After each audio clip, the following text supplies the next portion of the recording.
পুরীতে সেকেন্ড দিন আমরা সকালবেলায় উঠেই আগে স্নান কমপ্লিট করে রেডি হয়ে নিয়েছি।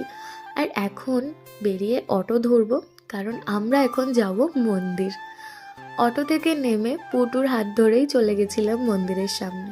তোমাদেরকে আগেই বলেছি, ওই একমাত্র আমার সঙ্গী ছিল। মন্দিরের ভিতরে ঢোকার পর আলাদাই একটা শান্তি লাগছিল।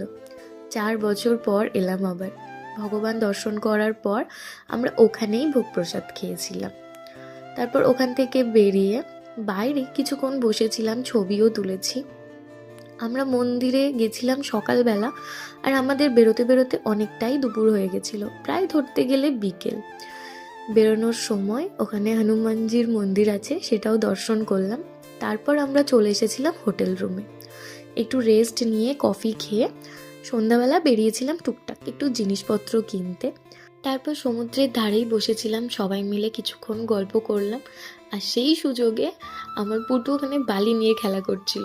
ফেরার সময় মিষ্টি আর সোনপাপড়ি খেয়ে ফিরলাম।